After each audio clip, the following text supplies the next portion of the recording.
Hola, buenas.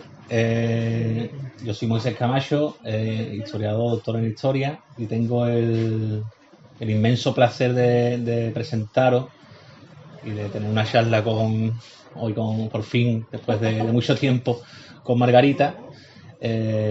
A Margarita Lozano, una divulgadora del patrimonio, la llamaría yo, más que guía o gestora patrimonial, porque lleva toda su vida entregada en cuerpo y alma a la difusión de la historia y del patrimonio de nuestra provincia, en concreto de Jerez.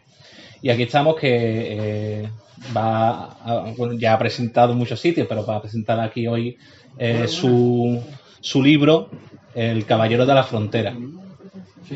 El Caballero de la Frontera, Margarita, ¿qué tal? ¿Qué tal? Por fin, después de tantos años en el Facebook, nos conocemos. Por fin tenemos la oportunidad. Las cosas de hoy en día. Pues nada, aquí, bueno, emocionada. Te agradezco, por supuesto, que hayas venido aquí a estar conmigo hoy. Y nada, con muchas ganas de sacar Caballero de su frontera, porque hasta ahora he presentado en Jerez, he hecho algunas cosillas, pero la pandemia no dio para más, ¿no? En fin, que es la primera que salgo realmente del término municipal con el libro. Bueno, El Caballero de la Frontera, que es un título que a los neófitos, a los que no estén cerca de tus pasiones e investigaciones, pues puede sorprender. El Caballero de la Frontera, ¿por qué, Margarita? Bueno, la frontera, obviamente, porque el personaje es Diego Fernández de Herrera, que fue un jerezano que vivió en el siglo XIV, cuando Jerez era la frontera del Reino de Castilla, frontera sur de la banda morisca, ¿no? Entonces, aunque confunde un poco el título de caballero y luego ves la portada que sale un hombre vestido de la morisca, ¿no? Hace un poco de guiño, digamos, ¿no? A la hazaña. Lo que se conoce de Diego es que fue un jerezano que estuvo mucho tiempo en Marruecos, cautivo, y bueno, con el tiempo volvió tal y como tuvo un asedio Jerez de los benimerines, bueno, Jerez, toda la zona, ¿no? Y demás, pues él decidió hacerse pasar por musulmán para acabar con la vida del príncipe, del emir, digamos, ¿no?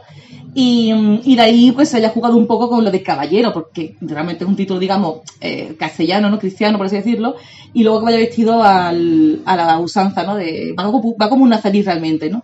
Porque ese asedio estaban los benimerines apoyados por los nazaríes, y que se haya jugado un poco con todo eso. Y Diego Fernández Herrera, que puede ser aquí en la ciudad de Cádiz, que es donde estamos, totalmente desconocido quizá, ¿no? Sabemos que a alguien le puede sonar una calle que hay en Jerez. Sí, igual que los jerezanos. A mí misma hace 8 años. Digo, hombre, este es el de la calle. O sea. ¿Cómo llegaste tú a Diego? Bueno, pues fue muy curioso porque yo entonces estaba hace 8 años preparando preparando un proyecto, ¿no? De una empresa de gestión cultural. Y estaba haciendo muchas visitas guiadas con otras empresas para conocer Jerez mucho más a fondo, ¿no? No como lo turístico del vino, caballo y las motos, sino la cultura, digamos, ¿no? Entonces hice una visita guiada por San Mateo, que es el barrio más antiguo de Jerez, y eran las leyendas, ¿no? Del barrio. Y me contaron su historia. Y al contármelo me di cuenta, se denota que es un agente doble, ¿no? Te dicen, yo me hago pasar por, ¿no? Y entonces ya eso bueno, la imaginación ya, pues imagínate, ¿no? Y digo, esto es como un James Bond medieval, ¿no? Y ya empecé ahí la investigación y aquí está a día de hoy. Y Margarita, ¿dónde encontraste o dónde pudiste investigar la vida de Diego Fernández Herrera? Bueno, yo en un inicio lo que hice fue, al día siguiente de enterarme de esa historia, lo típico, internet, ¿no? En internet llega un momento que te lees tres textos y ya son los mismos repetidos, ¿no? Me fui al archivo municipal y allí ya pues me ayudaron muchísimo, sobre todo porque yo nunca había hecho una investigación, no sabía qué se hacía, ¿no? Yo llegué allí, digo, yo quiero saber sobre este hombre, ¿no? Y me dieron una relación de varios folios de todos estos documentos, legajos, libros, tal, hemeroteca, no sé qué. Y la verdad es que gracias a ellos, ¿no? A los responsables del archivo pude luego saber que también está el del obispado y también me moví por allí. Al final acabé en Marruecos, el Instituto Cervantes de Tánger me ayudó con bibliografía escrita en francés, ¿no? Sobre los benimerines para ahondar mucho más, digamos, las conversiones, digamos, ¿no? Y así fue realmente, fue gracias a los responsables de esos archivos que me fueron guiando, ¿no? A través de esos documentos. Yo sé que tu primer proyecto fue intentar hacer una biografía de Diego Fernández Herrera. Sí, pero no pude. En Jerez, aunque haya documentos desde, bueno, obviamente pues los privilegios que dio Alfonso X y demás, ¿no? Lo principal viene con el siglo XV, que es cuando ya está todo. Anteriormente hay cosas muy sueltas. No te hablan de un héroe, ¿no? Están las crónicas, ¿no? El libro de Alcázar, que es como un cronicón, digamos, ¿no? Pero claro, no tienes un documento coetáneo, ¿no? Y demás, ¿no? Lo único que tenía era la parte de la biografía de Abul Hassan, que era el sultán de Marruecos, que te cuenta que su hijo muere aquí, pero claro, no ahonda en quién lo mata. Te dice un soldado castellano, no te dice quién. Entonces, pues no pude hacer esa biografía, ni siquiera una monografía sobre la batalla. Y por esa razón acabó siendo una novela. Y en la novela, que yo he tenido el placer de leerla, no quiero destriparla, porque en la novela, ¿qué es lo que hay de realidad? ¿Qué es lo que hay de tu creación? ¿Se puede decir? Bueno, pues yo lo que hice fue coger la leyenda del libro del Alcázar, que es lo que te conté al principio, lo que se sabe de él, ¿no? Estuvo cautivo, pues su padre cayó preso en la batalla del Tempul, que fue en 1299, con Guzmán el Bueno, y después de 2 años, pues hace el cambio, ¿no? Del hijo por el padre, para que el otro pagase su rescate, en fin. Y dentro del plazo que se daba, ¿no? Y tal. Entonces, y luego ya tenemos la batalla de la Ina. Eso es lo que se sabe realmente. Al leerme la parte de los benimerines, sí veo que es cierto que coincide en el tiempo, que aquí estaba Abu Malik, que era el emir, que sí que estaba asediando y demás, ¿no? Pero luego hay un montón de huecos, ¿no? De, bueno, este hombre habla árabe, pero, a ver, ¿por qué? No cosa cuánto tiempo estuvo allí, porque yo siempre me pongo yo misma como ejemplo. Yo he vivido fuera, Estados Unidos, Noruega, Inglaterra, y hablo inglés, pero el acento de española no... Ahí está, o sea, eso es perenne, ¿no? Para que te confunda con una inglesa... Claro. O sea, cuando tú te haces pasar por otra persona de otra nacionalidad, ¿cuánto tiempo has estado allí realmente, no? Y además él decía la crónica y dice, y comió como ellos y rezó como ellos, o sea, llegamos a unos niveles ya de conocimiento de esa cultura, ¿no? Yo he ido 11 veces a Marruecos y yo tuve que tomar muchos apuntes para luego poder decir aquí cómo se reza, o sea, que no es tan simple, entonces me llamó mucha atención eso, entonces ahí fue cuando yo empecé ya a meterle un poco de ficción, ¿no? De todos modos, siendo una novela, en el momento que tú le pones una palabra en su boca, ya es una ficción, porque tú no sabes ni siquiera cómo es su personalidad realmente, ¿no? Pero sí es cierto que luego lo que sí he jugado ha sido cogiendo el libro de repartimiento con todos esos apellidos que estaban aquí, en Jerez, la primera que salgo de la pandemia, que estaban allí en Jerez en esa época, las casas, por ejemplo, los enseres, te coges el libro y si te dice que coges un jarrito, es un jarrito, pero como te explique el jarrito con exactitud de decoraciones que están en el Museo Arqueológico expuesto, por ejemplo, ¿no? O sea, todos los enseres, hasta la ropa, aparecen los testamentos de esa época, o sea, que en lo que es la documentación, lo que es, digamos, la ubicación, o sea, todo lo que los rodea, ¿no? Eso sí que es real, ¿no? Aunque luego ya, pues, obviamente, su vida en Marruecos no sé cómo fue, obviamente me lo he inventado yo con sentido, claro, porque te das cuenta de, pues, cómo era la corte donde vivía Abul Hassan y demás, ¿no? Y eso sí que es real, ¿no? Pero hay muchos personajes de allí, ¿no? Pues desde los sirvientes o los ayos, ¿no? Eso sí es totalmente ficticio. Incluso sus razones, ¿no? Yo no sé por qué Diego hizo eso. Yo intenté darle un porqué, ¿no? Sí, bueno, a mí me parece que que es una novela histórica que está muy bien ambientada y nos hace conocer, entre comillas, ¿no? Lo que sería el Jerez. Cuando uno está leyendo el libro se imagina el Jerez de esa época, ¿no? El Jerez andalusí cristiano. Sí, esa primera generación, digamos, por así decirlo, ¿no? En esa frontera. En ese aspecto yo te quería felicitar por el tema de la buena ambientación histórica que tiene la novela y que creo que eso que nos ayuda a comprender una parte más de Jerez que quizás es desconocida para el público general. Sí, y que es una manera también de que la gente conozca esta tierra, ¿no? La tierra de Jerez, que yo creo que en su época más esplendorosa, ¿no? Junto con el siglo XIX, puede ser, ¿no? Bueno, tiene el siglo XII, como sí, Andalusí, que luego ya esa primera... es que está justo en el límite, ¿no? Más bien, todavía en mi año, que es el 39, es un poco complicado. Ya después, sí, cuando ya llega el Salado y se retira de la frontera, ya se empiezan esos campos, ¿no? Y demás a florecer, que es cuando realmente viene el apogeo, digamos, en cuanto a ganadería y cultivos, ¿no? Y luego ya, pues sí, ya al final.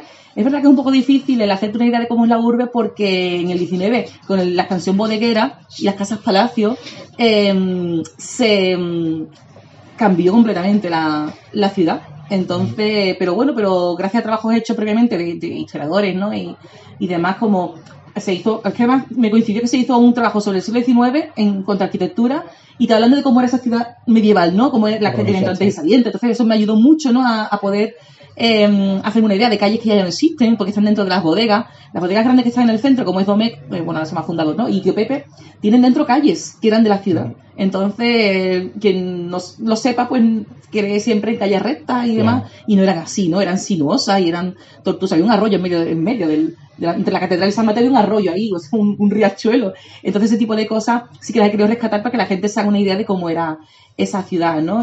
Cómo ya iban. En esa época no había mudéjares porque no vinieron a Jerez por el tema. Podía haber una inquina, ¿no? Pero sí que había judíos, por ejemplo, y ya iban marcados, ¿no? Ese tipo de cosas sí que me parece también interesante el contarlo, ¿no? Había unos judíos ahí, o sea, que poco se habla de ello, ¿no? Entonces, Además, yo creo que dentro de lo que, aparte de la ambientación de Jerez, creo que podemos hacernos una idea de lo que era cualquier población de frontera de la época, ¿no? Sí, como puede ser Arcos, ¿no? O Morón, en fin, realmente parece que era, no sé, igual la gente piensa, pues esto ya es cristiano y ya está, no, era totalmente permeable esa frontera en cuanto a comercio, ¿no? Y en fin, la diplomacia me llama mucha atención, las relaciones políticas que había entre ambos, el alfaqueque, que era uno de lo más habitual, ¿no? El que venía a hacer el intercambio, digamos, ¿no? Ese tipo de personalidades, la verdad es que a mí me gustó mucho. A mí me gustaba la Edad Media, me gustaba al principio por Al-Ándalus, ¿no? Que es lo llamativo, por así decirlo, ¿no? Pero cuando luego te metes en esa frontera me parece totalmente curiosísimo, ¿no? Porque era un peligro constante. Son muchos siglos de guerra y de peligro. Sí, además nos pilla justo aquí el conflicto del Estrecho, ¿no? Que es desde el 13 hasta la mitad del 14 y era difícil.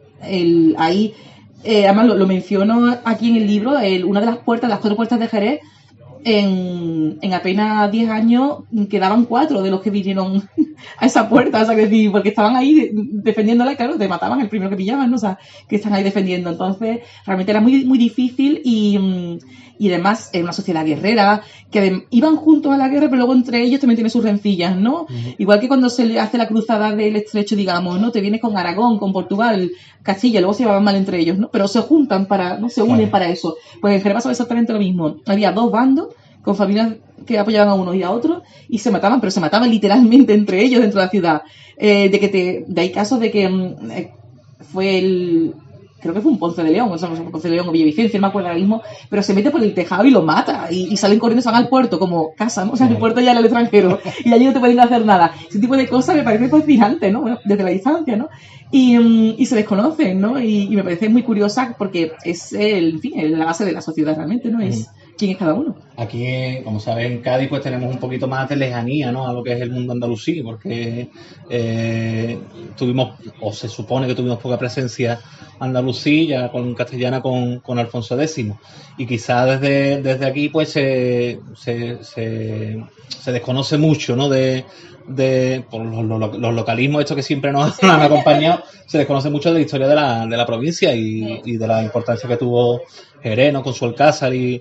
Sí, pero aún así, por ejemplo, piensa cuando ya Alfonso X tiene lo que es el Bajo Guadalquivir, cómo rodea Jerez completamente, gracias a Cádiz, ¿no? O sea, y aquí fondeando las naves, diciendo, ahí te voy a coger, o sea, tarde o temprano vas a caer, o sea, y es muy curioso ver esa táctica que hace, ¿no? Porque lo rodea completamente, que es verdad que el término municipal es muy grande, pero era cuestión de tiempo, o sea, entonces es muy curioso como él sí que él, cómo lo usa, ¿no? Digamos, no, esto ya es mío también, ¿no? Pues, y hace una especie de U, y ya no le queda más escapatoria realmente, ¿no? O sea, entonces, en esa época sí que hubo tuvo mucho más que ver una con la otra, quiero decir, ¿no? Incluso posteriormente, ¿no? Como hacemos nosotros el puerto de la Cartuja para venir aquí, ¿no? Los caballeros a socorrer a Cádiz, que realmente es muy bonito ver ese tipo de unión que había antiguamente, ¿no? Claro, esa unión que ya sabes que desde mi asociación siempre promovemos, ¿no? Que los gaditanos y los jerezanos conozcamos nuestra provincia y nuestras cosas que tenemos cerca, porque luego conocemos a lo mejor el París del siglo XIV y no conocemos ni Cádiz ni Jerez. Sí, yo sé que le pasa, porque siempre vas a buscar algo fuera, ¿no? Sí. Y lo tenemos realmente más cerca, como la figura de tu caballero que Sí, bueno, pero es típico, pero es verdad que también haciéndolo. Hombre, a mí también me gusta mucho leer, digamos, textos académicos y demás, ¿no? Pero es verdad que las novelas son más fáciles de que llegue a más público, digamos, ¿no? y es un modo fácil, ¿no? de presentar, ¿no? La historia de cada sitio. Sí, bueno, aquí en Cádiz tuvimos un historiador que era el de las Cortes de Cádiz, que hizo un ciclo llamado a tu puerta. ¿Cómo se llamaba?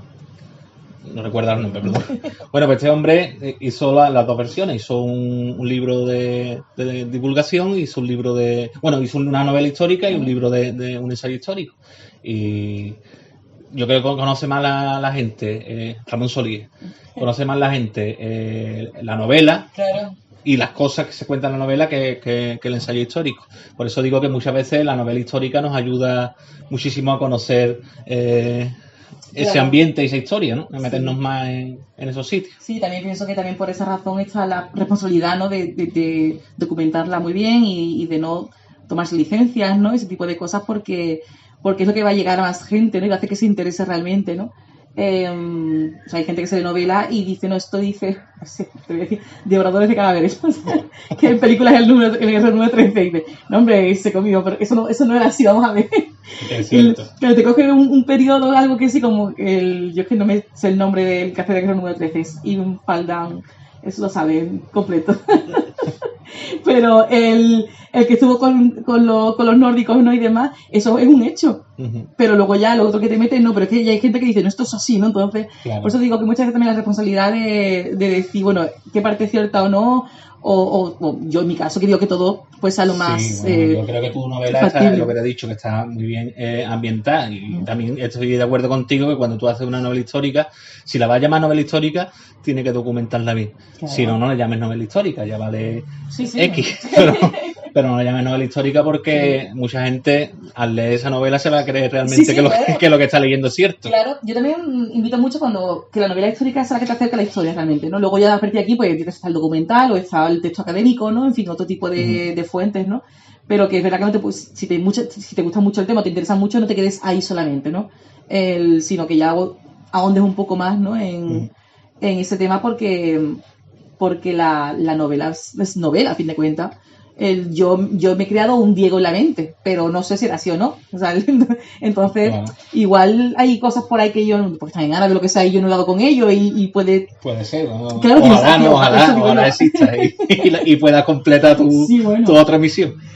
También es verdad que muchas veces, partiendo de las leyendas, ¿no? Pues se capta a la gente para luego meterla dentro de lo que es nuestro terreno, el terreno de la historia, del interés por la historia, lo histórico. Y es verdad que la leyenda es muy llamativa, porque un espiador, yo invito a todo el mundo a que lo lea, porque es que es un James Bond del siglo XIV. Y tener ese gancho puede hacer que luego la gente se interese mucho más por la historia y se apasione por la historia de Jerez. Sí, yo también lo creo. De hecho, ha habido una muy buena respuesta.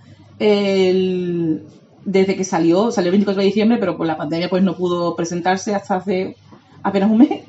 Y veo a la gente que me dice mucho por redes y demás, redes sociales, muy interesada en el tema y me preguntan, bueno, y próximamente, ¿no? ¿Y qué haces después y tal? Y incluso me hice un que se llama Book Tour, ¿no? Como una especie de guía por Instagram. Lo vi. Claro, porque como yo le pongo los nombres de las calles que había entonces, de la Plaza Platero, que todo el mundo conoce en Jerez, era la Aljaifar, Plaza del Aljaifar, que es como se nombra aquí. Entonces luego puse la foto esto es en el libro Style, ¿no? Para que la gente se ubicara, ¿no? Y me parece eso es otra manera también, ¿no? de acercarle, y ya se le crea. A mí hay muchas personas que me han etiquetado en Instagram y dicen, mira, he venido porque lo vi y he venido a hacerme yo también la foto, ¿no? Entonces es muy bonito cuando ves esa respuesta, claro. ¿No? Y bueno, Margarita, ya para terminar, va a haber una continuación, no a lo mejor no de este personaje, sino vas a seguir escribiendo novelas. No quiero decir nada. Pero va a seguir escribiendo novela histórica. Sí, estoy en ello, estoy muy, muy adentrada en la siguiente. ¿Sí? Sí. Pues esperamos también vernos aquí de nuevo, ¿no? Sí, bueno. Aquí o donde sea, claro. Y nada, que yo de verdad que recomiendo el libro porque me parece una novela muy, muy, muy interesante. Enhorabuena por todo.